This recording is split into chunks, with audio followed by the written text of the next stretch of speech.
lovely people, welcome back to my channel Ranita Coaching Center, the only Sahara for DLED pupil teachers।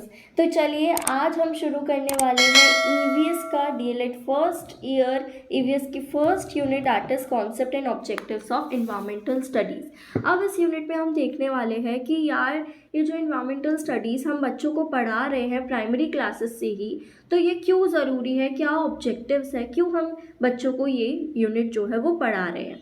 तो चलिए सबसे पहले शुरू करते हैं इंट्रोडक्शन से। तो सबसे पहले आपको दे रखा है इंट्रोडक्शन ऑफ इन्वायरमेंटल एजुकेशन। तो जो आज के टाइम है तो उसके लिए जो इन्वायरमेंटल एजुकेशन की जो पढ़ाई है ये बहुत ही ज़्यादा नेसेसरी है, बहुत ही ज़्यादा इम्पॉर्टेंट है हर एक सिटीज़न के लिए।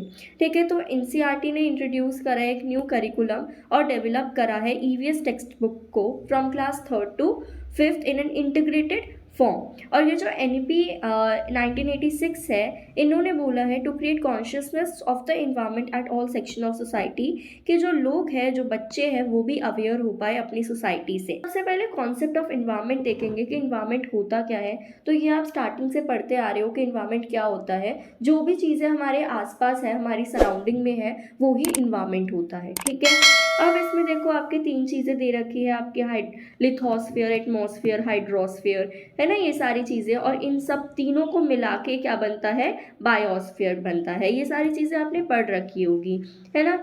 तो आपका एटमॉस्फेयर हो गया, लिथोस्फीयर हो गया, हाइड्रोस्फीयर हो गया, ये सारी मिलके क्या बनेगी, बायोस्फीयर बनेगा। और बायोस्फीयर में आपका plants, animals, wild life, flora, fauna सब इंक्लूड होता है, एयर, वाटर सब कुछ इंक्लूड होता है। ठीक है, और लाइफ पॉसिबल होती है बायोस्फीयर में। अब देखो नेक्स्ट जो टॉपिक आता है हमारा, ये पूरा डिटेल में समझा रखा है लिथोस्फीयर वाला कॉन्सेप्ट कि लिथोस्फीयर क्या होता है, सॉलिड होता है, एटमॉस्फेयर एयर होता है, हाइड्रोस्फीयर लिक्विड होता है। तो बायोस्फीयर जो है वो सारे ऑल फॉर्म्स ऑफ लाइफ को सपोर्ट करता है। तो अब इसमें बायोटिक होता है और एबायोटिक होता है। Biotic environment we all know जो लिविंग बींग्स होते हैं, एबायोटिक जो नॉन लिविंग इन्वायरमेंट होता है वो। तो लिविंग में आपके प्लांट्स आ जाते हैं, एनिमल्स, ह्यूमन बींग्स आ जाते हैं और माइक्रो ऑर्गेनिजम्स आ जाते हैं। और नॉन लिविंग बींग में एबायोटिक में सनलाइट, एयर, वाटर, सॉइल और टेम्परेचर आ जाता है। और ये सारी चीज़ें मिलके इंटरेक्ट करके एक बायोस्फीयर बनाती हैं जिसमें लाइफ पॉसिबल होती है। ओके, अब देखो डेफिनेशंस दे रखी है कुछ, जैसे कि इन्वायरमेंट जो है वो everything that affects them except the heredity of the person. ठीक है, या फिर इन्वायरमेंट क्या है, वो सम है ऑफ ऑल एक्सटर्नल कंडीशन और उनके इन्फ्लुएंसेस। और या फिर आप लिख सकते हो water, air and land under the environment are inter related each other. Okay, यही आपकी डेफिनेशंस कुछ दे रखी है। उसके बाद सिग्निफिकेंस क्या होता है, इन्वायरमेंट स्टडीज़ की क्या इंपॉर्टेंस है, इस टॉपिक में हम ये देखेंगे। तो क्या इंपॉर्टेंस है, ये ग्रेट इन्फ्लुएंस, ग्रेट सिग्निफिकेंस होता है इन्वायरमेंटल साइंस को पढ़ने के लिए at level of schooling. Secondly student जो है उनको पता होना चाहिए लोकल इन्वायरमेंटल इश्यूज़ के बारे में। जैसे आज के टाइम पे अभी बहुत ज़्यादा पॉल्यूशन चल रहा है, तो जब बच्चे इन्वायरमेंटल स्टडीज़ पढ़ेंगे, इन्वायरमेंटल साइंस पढ़ेंगे, तो उनको पॉल्यूशन के बारे में पता चलेगा कि पॉल्यूशन क्या होता है, पॉल्यूशन से क्या क्या इफ़ेक्ट पड़ेगा, क्या क्या कॉसेज़ है पॉल्यूशन के, तो वो अवेयर हो पाएंगे चीज़ों को लेकर। Keeping the environment clean and healthy, तो ईवीएस में हम ये भी बच्चों को पढ़ाते हैं कि हमें खुद को भी हेल्दी रखना चाहिए, क्लीन रखना चाहिए, और हमारे इन्वायरमेंट को भी क्लीन रखना चाहिए। नेचुरल रिसोर्सेज का वो यूज़ कर पाएंगे प्रॉपरली, जैसे वाटर को वेस्ट नहीं करना है, ये सब चीज़ें हम सिखाते हैं। इलेक्ट्रिसिटी वेस्ट नहीं करनी है। So they will sensitized about the consumption of electricity, वही वाला टॉपिक आ गया। लोग क्या होंगे, बच्चे जो होंगे सेंसिटाइज होंगे community about environmental concern and they will develop an awareness. बच्चे जो है अवेयर हो पाएंगे चीज़ों को लेकर कि क्या क्या चीज़ें उनके इन्वायरमेंट में चल रही है, और उनको वो डे टू डे लाइफ में फॉलो कर पाएंगे और अच्छे से प्रिजर्व करके रख पाएंगे। सॉइल को एज रिन्यूएबल रिसोर्स देयरफॉर की ग्रेट सिग्निफिकेंस है एग्रीकल्चरल प्रोडक्टिविटी में। और जो पॉपुलेशन बढ़ रही है उस वजह से इन्वायरमेंटल डिग्रेडेशन हो रही है और मैक्सिमम यूज़ हो रहा है नेचुरल रिसोर्सेज का। तो ये बहुत ही ज़्यादा ज़रूरी है कि हर एक बच्चा ये समझ पाए कि हमें क्या करना है, वाटर का यूज़ कम करना है, रिसोर्सेज का यूज़ जो है वो बहुत ऑप्टिमम तरीके से करना है। ठीक है, एनर्जी को या इलेक्ट्रिसिटी को सेव करना है, क्लीनलीनेस रखनी है, क्लीन रखना है, ज़्यादा से ज़्यादा प्लांटेशन करनी है। ठीक है, एनवायरनमेंट के बारे में हमें सोचना है, अच्छा करना है कुछ। ओके, नेक्स्ट आ जाता है environmental concerns in day to day life. तो डे टू डे लाइफ में भी इन्वायरमेंटल कंसर्न होता है, ठीक है। तो हमारी पर्सनल हैबिट्स से जब हम चीज़ों को सीखते हैं, समझते हैं, तो हमारी पर्सनल हैबिट्स में भी चेंजेस जो है वो आने लगते हैं। अब देखते हैं planning at the teachers level. तो टीचर के लेवल पे, क्लासरूम लेवल पे हम क्या क्या कर सकते हैं। सबसे पहले हम क्या करेंगे, टॉपिक्स को एनालाइज करेंगे जो इन्वायरमेंट से रिलेटेड है और उसको कंजर्व करने से रिलेटेड है। जैसे फूड चेन हो गया, इंटर रिलेशंस हो गया, वाइल्ड लाइफ को कंजर्व करना हो गया, या सॉइल इरोजन, पॉल्यूशन वाला जो मैंने आपको बताया वो हो गया। फिर उसके बाद हम क्या करें, इंडिविजुअल कॉन्सेप्ट को आइडेंटिफाई करें, हर एक टॉपिक को अच्छे से डीपली समझाए बच्चे को। सिंपल टीचिंग एड्स का हम यूज़ कर सकते हैं, ठीक है। फॉर एग्जांपल चार्ट वगैरह बना सकते हैं और आइडेंटिफाई कर सकते हैं appropriate location in the village, जहाँ पर बच्चे जो है वो स्कूल विजिट के लिए लेके जा सकते हैं, जहाँ पर बच्चे जो है जाके चीज़ों को देखकर सीख सकते हैं, ठीक है। अब बच्चों को फैमिलराइज करना है लोकल फ्लोरा और फौना से, यानी कि प्लांट्स और एनिमल्स से, और प्रिपेयर करनी है वर्कशीट, जो बच्चा जो है फील्ड के बाद, जो फील्ड विजिट है उसके बाद वो बच्चा वर्कशीट को फिल कर पाए। ओके, प्रोजेक्ट असाइनमेंट्स वगैरह प्रिपेयर करने हैं। हम टेस्ट कंडक्ट कर सकते हैं, इन्वायरमेंट कॉन्टेस्ट कर सकते हैं, जैसे आपका क्विज हो गया, ऐसे राइटिंग हो गया, ये सारी चीज़ें। लोकल इंस्टीट्यूशन के साथ इंटरेक्ट कर सकते हैं। फॉर एग्जांपल म्यूजियम बच्चों को लेकर चले गए, ड्राइंग पेंटिंग वर्क करवा सकते हैं, ग्रुप एक्टिविटीज़ हम ऑर्गेनाइज करवा सकते हैं। ओके, अब आ जाता है identify theme for environmental education. EVS में बच्चों को प्राइमरी लेवल पर हम क्या पढ़ाते हैं, इस टॉपिक में हम वो देखेंगे। तो थीम क्या है आपका, variety and diversity of living organism, ये हम पढ़ाते हैं बच्चों को, है ना। फूड चेन पढ़ाते हैं, ठीक है, कि बच्चा जो है वो फीडिंग हैबिट्स को समझ पाए एनिमल्स के बीच में और उनका रिलेशन समझ पाए। डिफॉरेस्टेशन की बच्चा जो है पेड़ों के कटने की कॉजेज जान पाए, उसके क्या इफ़ेक्ट होते हैं वो जान पाए, ठीक है। कंजर्वेशन, कि हमें चीज़ों को कंजर्व करके रखना चाहिए, बचा के रखना चाहिए, और वो कितना ज़्यादा ज़रूरी है ये जानता है बच्चा। फूड वेब के बारे में बच्चा जानता है, पॉल्यूशन के बारे में जानता है, क्या इसके कॉजेज़ है, क्या इसके रेमेडीज़ है, क्या इसके इफ़ेक्ट्स है, सब। और इन्वायरमेंट को हम कैसे प्रोटेक्ट कर सकते हैं, ये भी बच्चा ईवीएस में सीखता है। नेक्स्ट आ जाता है स्कोप ऑफ इन्वायरमेंटल स्टडीज़। क्या स्कोप है इन्वायरमेंटल स्टडीज़ का। तो सबसे पहले तो बच्चा जो है इन्वायरमेंट के बारे में पढ़ता है, इन्वायरमेंट के ज़रिए लर्न कर रहा है, और learning for the environment, environment के लिए लर्न कर रहा है, ठीक है। तो 1981 में Indian institute of environment suggest करता है कि हम इन्वायरमेंटल एजुकेशन में ये सारी चीज़ों को क्या करें, वो लें, बच्चों को पढ़ाएं, इंक्लूड करें। तो सबसे पहले जो नेचर है इन्वायरमेंट का, which help in the development of policy making. Secondly, जो कोऑर्डिनेशन है between secondary and university level education और इन्वायरमेंटल एजुकेशन, और एक नॉलेज होनी चाहिए बेसिक वेरियस इन्वायरमेंटल कॉन्सेप्ट्स की। There should be conduction of training programme EVS पे, और there should be study of man and environment relationship. Environmental awareness होनी चाहिए ऑल लेवल्स पर, और नॉलेज होनी चाहिए लोकल इन्वायरमेंट इश्यूज़ की और सॉल्यूशन की। अब देखो स्कोप दे रखा है इस टेबल में, आपको स्कोप ऑफ ईवीएस दे रखा है कि इन्वायरमेंटल कंपोनेंट्स में दे रखा है, ठीक है, क्या क्या इन्वायरमेंटल कंपोनेंट्स होते हैं, relief, climate, vegetation and wild life, soil, water bodies, man और इन्वायरमेंट के बीच में क्या रिलेशन होता है, फिजिकल इन्वायरमेंट और सोशल इन्वायरमेंट। फिर इन्वायरमेंटल इश्यूज जो भी आपकी global warming, pollution, urban deforestation, urbanisation, वो सारी चीज़ें। इन्वायरमेंटल कंजर्वेशन, जैसे सॉइल कंजर्वेशन है, ठीक है, चेकिंग पॉल्यूशन है, optimum use of natural resources है, ये सारी चीज़ें। और environmental management, environmental legal management जो हो गया, एनर्जी मैनेजमेंट रिसर्च हो गई, ये सारी चीज़ें। ओके, नेक्स्ट आ जाता है हमारा, ये सारी चीज़ें आपको इसमें भी दे रखी है, आप इसको रीड कर सकते हो। नेक्स्ट टॉपिक है इंपॉर्टेंस ऑफ इन्वायरमेंटल एजुकेशन। क्या इंपॉर्टेंस है, तो मैन और इन्वायरमेंट का रिलेशन होता है, ये हमने अभी तक देख लिया है कि मैन और इन्वायरमेंट का एक बहुत ही गहरा संबंध है। तो जैसे रिलेशन यहाँ दे रखा है, natural and social environment, cultural environment, man and environment relationship. तो फिजिकल इन्वायरमेंट फैक्टर्स नेचुरल होते हैं, टोपोग्राफी, क्लाइमेट हो गया, soil, water bodies, natural vegetation, wild life, minerals. Cultural environment factors होते हैं, जैसे हम कैसे कपड़े पहन रहे हैं, कैसी लैंग्वेज बोल रहे हैं, हमारा आर्ट एंड कल्चर कैसा है, फैमिली कैसी है, एजुकेशन कैसी है, तो वो डिपेंड करती है हमारे इन्वायरमेंट पर। और सोशल इन्वायरमेंटल फैक्टर्स होते हैं जैसे agriculture, industry, transport, communication, irrigation, ये सारी चीज़ें भी हमारी इन्वायरमेंट से ही हमें मिल रही है। तो मैन और एक इंसान और इन्वायरमेंट का रिलेशन जो है वो बहुत ही ज़्यादा मजबूत होता है।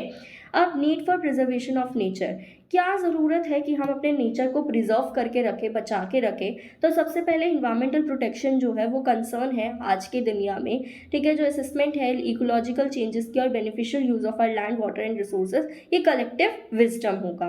अवेयरनेस हम बच्चों के अंदर फैलाए, ठीक है, क्या क्या इन्वायरमेंटल इशू है उससे रिलेटेड बच्चों को बताए। ये इंक्रीजिंगली रियलाइज़ करा जा रहा है कि जो सस्टेनेबल डेवलपमेंट है उसको हम अचीव नहीं कर सकते हैं अगर नेचुरल रिसोर्सेज जो है अर्थ के अंदर एक्सप्लॉइट होते रहेंगे। तो नेचुरल रिसोर्सेज को अच्छे से यूटिलाइज करना प्राइमरी ऑब्जेक्टिव होना चाहिए, यानी कि हम उसको ज़्यादा ओवर यूज़ ना करें। थर्डली, इन्वायरमेंटल अवेयरनेस कैंपेन्स जो गवर्नमेंट है वो या एनजीओ जो है वो लगाए सो डैट इंफॉर्मेशन जो है, अवेयरनेस जो है वो स्प्रेड आउट हो। फिफ्थ, जो मोस्ट इंपॉर्टेंट रिक्वायरमेंट है for building up such an understanding of environment, ये है कि जो एप्रिसिएशन हो, बच्चा एप्रिशिएट करे अपने नेचर को और अपने नेचर से प्यार करें। ओके, मैन जो है वो सर्वाइव कर सकता है ओनली अगर एक बैलेंस्ड इन्वायरमेंटल कंडीशन होगी। बैलेंस सोशल लाइफ में ये हेल्प करेगा, ठीक है। और ये स्टडी जो होती है इन्वायरमेंटल डिग्रेडेशन की और पॉल्यूशन की, ये हेल्पफुल रहेगी हमारे क्लीनिनेस ड्राइव में, कि बच्चा जो है सेंसिटाइज हो पाए इन्वायरमेंटल इश्यूज से, ठीक है। तो ये सारी चीज़ें जो है इसकी वजह से हम ये जो नेचर को प्रिजर्व करना ज़रूरी है। कुछ सजेस्टेड एरियाज़ है हम नेचर को जिससे प्रिजर्व कर सकते हैं, जैसे कि हमें पेपर को सेव करना चाहिए, पेपर को कंजर्व करके रखना चाहिए, मिसयूज़ नहीं करना चाहिए पेपर का। जो पेपर आपने यूज़ कर लिया उसको आप दोबारा भी यूज़ कर सकते हो, रीयूज़ करना चाहिए। सेकेंडली, सेव इलेक्ट्रिसिटी को सेव करना चाहिए। जब आप कमरे में नहीं हो तो आप स्विच ऑफ करके जाइए, ये सारी चीज़ें हमें बच्चों को सिखानी चाहिए। कंजर्व वाटर को हमें सेव करके रखना चाहिए। जब आप ब्रश कर रहे हो तो आप वाटर को बंद कर दो, ठीक है, तो यही टैप को बंद कर दो। यही सारी चीज़ें आप बच्चों को सिखा सकते हो। हमें क्या करना चाहिए, reduce the use of non biodegradable, जो बायोडिग्रेडेबल नहीं, नॉन बायोडिग्रेडेबल होते हैं, जो हमारे इन्वायरमेंट जो है, हमारी सराउंडिंग से ईजिली कंजर्व डिकम्पोज नहीं हो पाते हैं, ऐसी चीज़ों को हम कम से कम यूज़ करना चाहिए। ऐसी चीज़ों को, ऑटोमोबाइल्स का को मिनिमाइज़ करना चाहिए, स्मोक नहीं करना चाहिए, एनिमल्स को प्रोटेक्ट करना चाहिए। ओके, अब आ जाता है next topic, discussion debate in the school. तो कुछ डिस्कशन पेपर्स, कुछ डिस्कशन कंडीशंस है, टॉपिक्स है, जैसे saving paper, recycling, saving water, caring of animals, water pollution, air pollution, hazards of smoking, green house effect, saving energy and crisis, conserving wild life, form nature club, ये सारी कुछ चीज़ें हैं।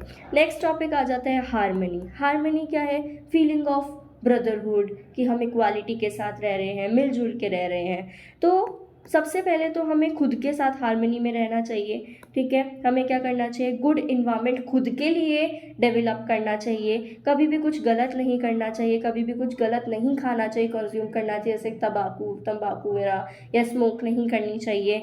Non violence habits को अपने अंदर develop करना चाहिए, हमेशा सच बोलना चाहिए, वैल्यूज़ को अपने अंदर डेवलप करना चाहिए। आपको परमिट करना है योरसेल्फ टू बी ह्यूमन, एक इंसान की तरह बिहेव करिए, और अप्रिशिएट करना चाहिए हमारे नेचर को भी और डाइवर्सिटी को भी। Role of individual in maintaining peace and harmony, एक रिस्पॉन्सिबल सिटीजन बनना चाहिए, सिंप्लिसिटी होनी चाहिए अपने आप में और डिसिप्लिन होने चाहिए। मैन और इन्वायरमेंटल का रिलेशन आपको पता होना चाहिए और एक सेंस होनी चाहिए ऑब्लिगेशन की अपनी फैमिली के टूवर्ड्स या फैमिली होम और नेबरहुड के टूवर्ड्स। नेक्स्ट आ जाता है कि हमें अपने फैमिली के साथ हार्मनी में रहना चाहिए। इसमें क्या है कि फैमिली जो होती है एक स्मॉल यूनिट होती है सोसाइटी की और प्राइमरी इंस्टीट्यूशन होता है जहाँ से आप सोशल वैल्यूज़ को इनहेरिट करते हैं, सोशल वैल्यूज़ को सीखते हैं। तो आपको एक फीलिंग होनी चाहिए साथ में रहने की, आपके अंदर ऐसी फीलिंग होनी चाहिए कि आप क्या है साथ में रहेंगे और आप क्या है एक दूसरे अपनी फैमिली के जो ओपिनियंस है उसको रिस्पेक्ट करना चाहिए। डेमोक्रेटिक बिहेवियर को डेवलप करना चाहिए, एक साथ खाना खाना चाहिए, मेंटेन गुड फैमिली इन्वायरमेंट और मेक बिग डिसीजन जॉइंटली। कोई भी डिसीजंस होता है तो एक साथ जुड़ के लेना चाहिए। एक दूसरे के लिए सैक्रिफाइस करना चाहिए, फंक्शंस वगैरह को, फेस्टिवल्स वगैरह को एक साथ मिलजुल के सेलिब्रेट करना चाहिए। ठीक है, एक सेंस ऑफ रिस्पॉन्सिबिलिटी होनी चाहिए, लीडरशिप क्वालिटी होनी चाहिए। चिल्ड्रन जो है अपने रिस्पेक्ट करें अपने दादा दादी की, पॉजिटिव थिंकिंग होनी चाहिए फैमिली में और सेल्फ कंट्रोल होना चाहिए अगर कभी भी कोई लड़ाई हो जाए तो। नेक्स्ट है कि हमें अपने नेबरहुड के साथ, जो आसपास पड़ोसी होते हैं उनके साथ एक हार्मनी के साथ एक अच्छे तरीके से रहना चाहिए। उसमें क्या करना है, हमें फ्रेंडली बिहेवियर अपने नेबर्स के साथ डेवलप करना है। There should be democratic values और सिविल सेंस होनी चाहिए। क्लीन रखना चाहिए अपने इन्वायरमेंट को, लोकल इन्वायरमेंटल इश्यूज़ को एक दूसरे के साथ डिस्कस करना चाहिए और सेफ्टी मेजर्स को डिस्कस करना चाहिए। फेस्टिवल को एक साथ मनाना चाहिए, मीटिंग और डिस्कशन करनी चाहिए कोई इशू होता है तो। There should be purity both physical and mentally, and there should be sense of gratitude, spirit of community service होना चाहिए। ठीक है, और रिस्पेक्ट होना चाहिए दूसरों के ओपिनियन की भी, एक दूसरे को हेल्प करना चाहिए, सॉल्व करना चाहिए डेमोक्रेटिकली वे से अपनी प्रॉब्लम्स को, इश्यूज़ को, और क्लीन करना चाहिए अपने सराउंडिंग को। उसके बाद सोसाइटी के साथ आपको हार्मनी में रहना है। इसमें क्या है कि सारे जो सेक्शन ऑफ सोसाइटी होते हैं वो एजुकेटेड होने चाहिए।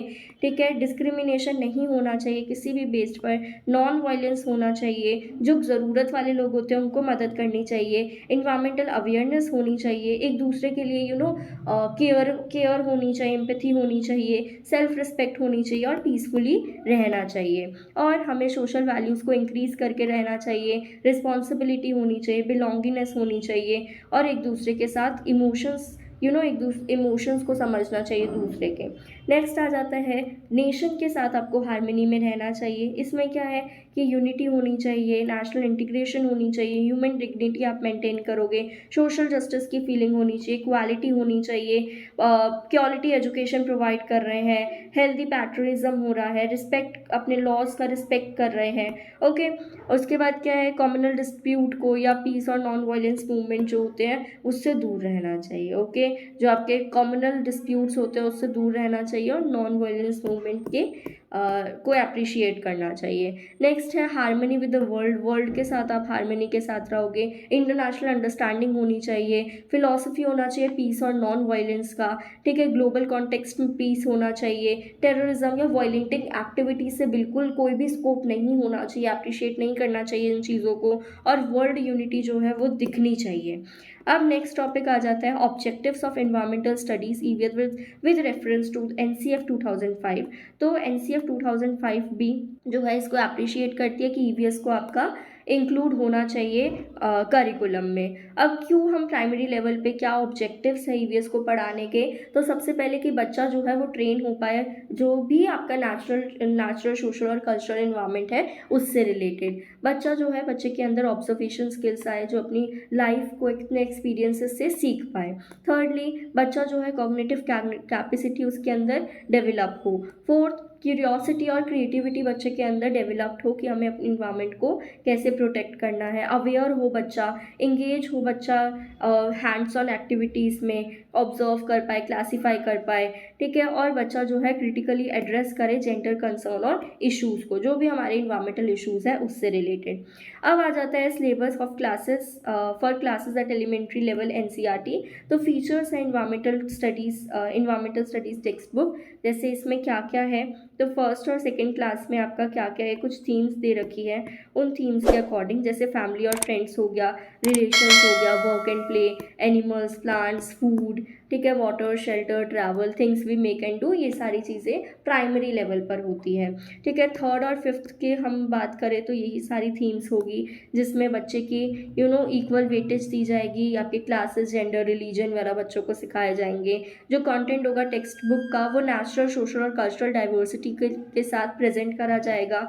बच्चे को सोशल और एनवायरमेंटल इश्यूज़ और उनके कंजर्वेशन के बारे में बताया जाएगा। रियल लाइफ इंसिडेंट्स इंक्लूड करे जाएंगे। बुकिश लैंग्वेज लैंग्वेज को एक्सटर्नल इन्वायरमेंट के साथ कनेक्ट किया जाएगा, ठीक है। और जो है text learning by doing activities पे फोकस करा जाएगा। ईवीएस टेक्स्ट बुक जो है वो लर्नर सेंटर होनी चाहिए, कोई भी रूटिंग मेथड नहीं होना चाहिए, इसमें कोई भी स्कोप नहीं होना चाहिए उसका। और मैप्स वगैरह का, पिक्चर डायग्राम्स, कार्टून्स वगैरह का यूज़ करा जाएगा। स्पेशल नीड चिल्ड्रन पे ज़्यादा एम्फेसिस दिया जाएगा।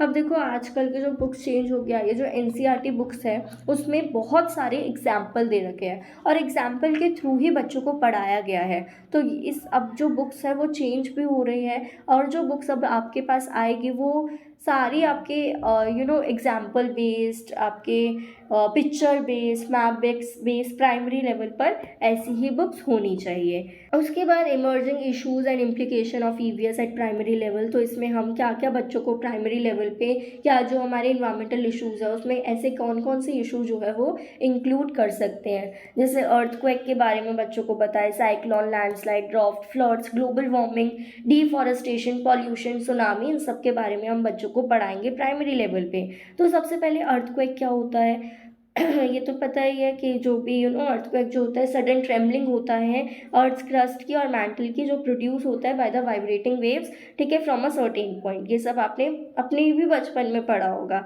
कुछ इंपॉर्टेंट फैक्ट है अर्थक्वेक के रिगार्डिंग कि जो पॉइंट जहाँ से शॉक वेव जो होती है वो सरफेस तक पहुँचती है इस टर्म्ड एज द एपीसेंटर। तो जहाँ से आपका जो आपकी वाइब्रेटिंग पॉइंट है, जहाँ से शॉक वेव स्टार्ट हो रही है, उसी को हम क्या कहते हैं, एपीसेंटर कहते हैं, ठीक है। आगे जो स्ट्रेंथ होती है अर्थक्वेक की उसको हम क्या कहते हैं, मैग्नीट्यूड कहते हैं, जिसको हम मेजर कर सकते हैं रिश्टर स्केल से। ये जो 3 टाइप्स की अर्थक्वेक वेव्स होती है, पी वेव्स, लॉन्गिट्यूडनल वेव्स जिसको हम कहते हैं, एस वेव जिसको हम ट्रांसवर्स वेव्स कहते हैं, और एल वेव जिसको हम सरफेस वेव कहते हैं। अब क्यों अर्थक्वेक होता क्यों है ये बता रखा है कि जो कॉसेज होती है अर्थक्वेक की वो टेक्टोनिक डिस्टर्बेंस की वजह से होती है। इंटीरियर, हमारी जो अर्थ के इंटीरियर है उसमें जब डिस्टर्बेंसेस होती है, वॉल्केनिक इरप्शन होगा तब आपका अर्थक्वेक होता है। सेकेंड, फॉलिंग ऑफ रूफ्स और rock caves in the interior of the earth causing displacement of rocks produce minor tremors. जो थ्योरी होती है प्लेट टेक्टोनिक की, तो जो अर्थ की क्रस्ट होती है उसमें बहुत सारे बड़े और छोटे छोटे इरेगुलर शेप के प्लेट्स होती है जो कैरी करती है कॉन्टिनेंट्स को और ओशन फ्लोर्स को, ठीक है। ये जो प्लेट्स होती है वो लिक्विड मास ऑफ रॉक्स पे फ्लोट करती है। ये प्लेट जो होती है वो या तो कोलाइड करेगी या एक रन करेगी एंड ईच अदर और मे प्रोड्यूस अदर सिचुएशन। तो ये जो कन्वेंशनल करेंट्स होते हैं जो अर्थ के बहुत अंदर से आ रहे होते हैं, इन प्लेट्स को नेसेसरी एनर्जी चाहिए होती है for movement of these plates, okay. Effects क्या क्या होते हैं अर्थक्वेक के, जिंदगियाँ ख़त्म हो जाती है, प्रॉपर्टी टूट जाती है, ठीक है, कोर्स ऑफ रिवर्स अलग हो जाते हैं, सुनामी हो जाती है, फाउंटेन्स हो जाते हैं, मटके, ये सारी चीज़ें। Now earthquake affected areas in India, कौन कौन से अर्थक्वेक अफेक्टेड एरियाज हैं।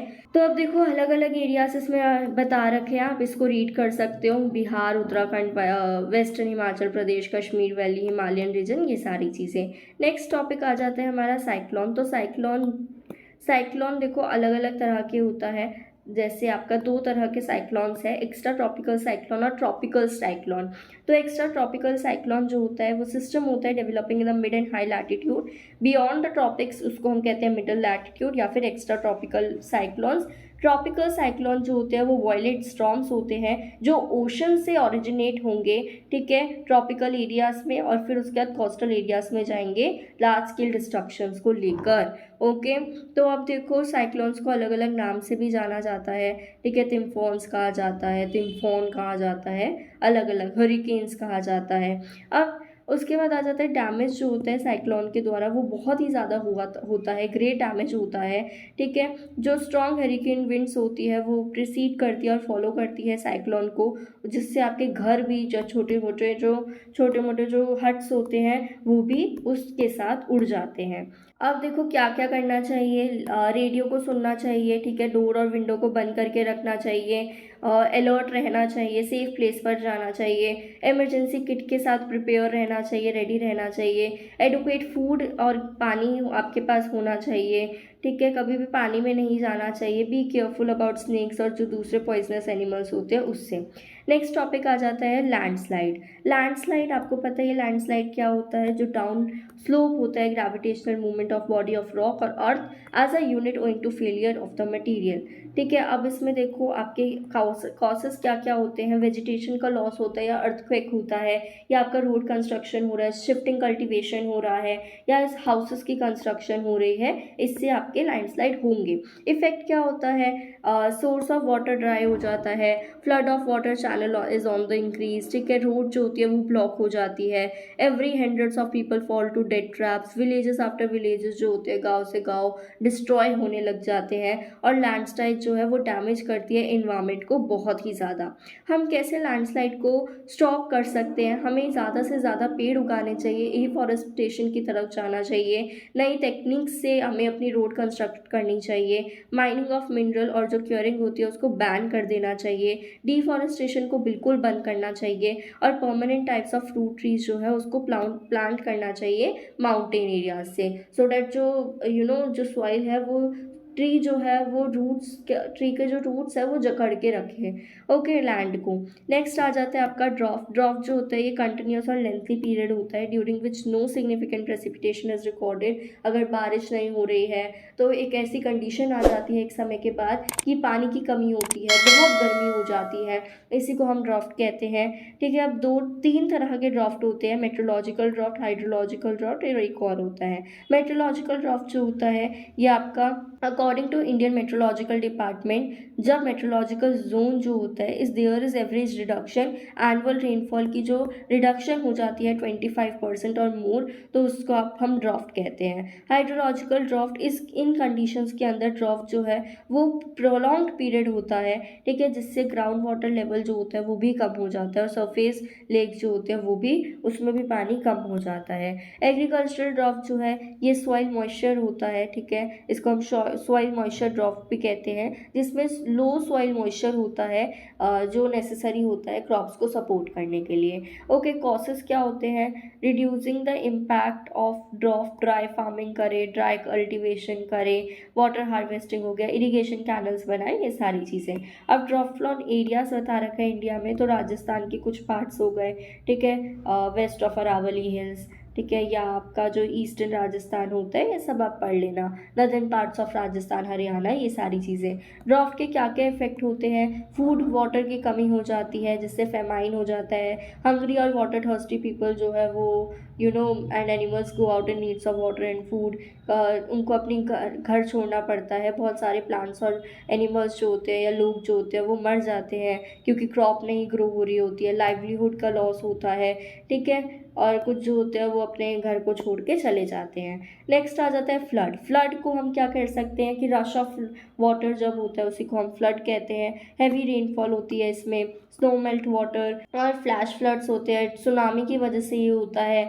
ठीक है, ये सारी चीज़ें, इंटरफियरेंस हो जाता है ड्रेनेज सिस्टम में। ठीक है, अब कुछ फ्लड प्रॉन एरियाज बता रखे हैं, ये आप रीड कर लेना। नेक्स्ट इफेक्ट ऑफ फ्लड्स देखें तो scarcity of food drinking water, ठीक है, कमी हो जाती है खाने पीने की, जो लोग हैं उनको अपना घर छोड़ना पड़ता है। फ्लड जो है वो ग्रेटर डैमेज आपके जो क्रॉप्स होते हैं उस पर डैमेज होता है।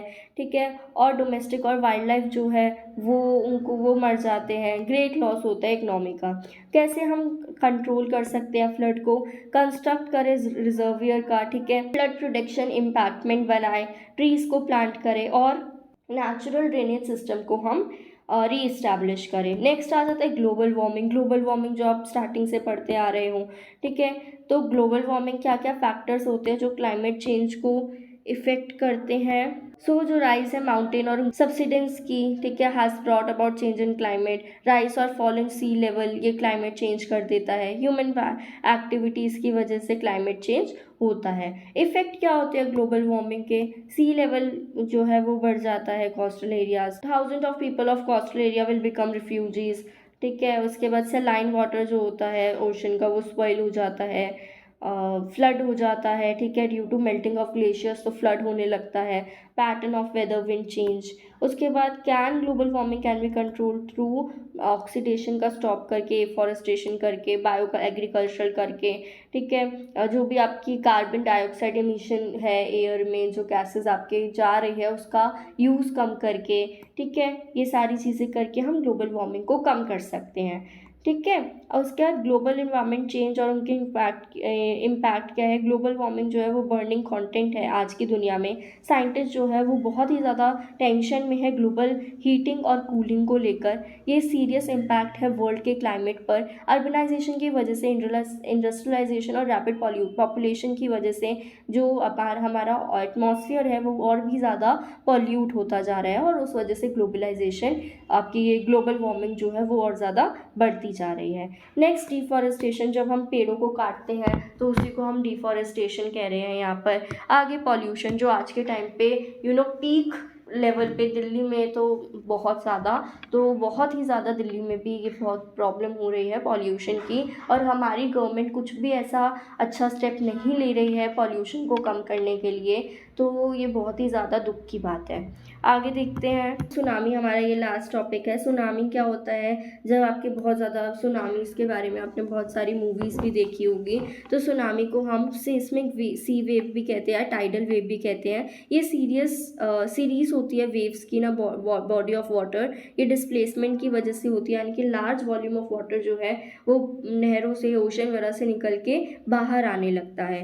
इफेक्ट क्या होते हैं सुनामी के? ये पावरफुल सीरीज ऑफ वेव्स होती है, ठीक है, जिससे डिस्टर्बेंसेस होती है, अलग अलग चीज़ों से डिस्टर्बेंसेस होती है। नाउ इससे क्या होता है? Because tsunami are triggered by sudden events, तो predicting the future performances, measuring teachers efficiencies, assesses the teaching method used in the class, achieve the learning goals, solve problem of the motivating students to study the work and measuring knowledge of the students। अब pollution के बारे में भी यहाँ पर एक वो दे रखा है आपको, इसके कॉसेस दे रखे हैं। रैपिड ग्रोथ हो जाती है, पॉपुलेशन बढ़ती है, टेक्निकल डेवलपमेंट हो, डिफॉरेस्टेशन हो, वो एयर, अलग अलग टाइप्स होते हैं इसके एयर पॉल्यूशन, तो एयर पॉल्यूशन के सारी चीज़ें इफेक्ट बता रखे हैं और मेजर्स बता रखे हैं। एक होते हैं वाटर pollution और एक होता है noise pollution। So this is all about this video. If you like this video, then like, comment and subscribe the channel and don't forget to click the bell icon, क्योंकि आगे आपकी और videos आने वाली है। सिर्फ वीडियोस नहीं, और भी बहुत सारी चीज़ें आने वाली है, इंपॉर्टेंट क्वेश्चंस वगैरह, जो आपके सेकेंड ईयर में बच्चों को पता है कि मेरे बताए हुए क्वेश्चन जो है वो एग्ज़ाम में ज़रूर आते हैं। तो चलिए अभी चैनल को सब्सक्राइब कर लीजिए जल्दी से, और अगर आपको कोई स्पेसिफिक वीडियो चाहिए, स्पेसिफिक टॉपिक पर, यूनिट पर वीडियो चाहिए, तो आप कमेंट करके बता सकते हैं, वो वीडियो जल्दी आ जाएगी। तो मैं मिलूँगी आपसे नेक्स्ट वीडियो में, तब तक के लिए बाय बाय।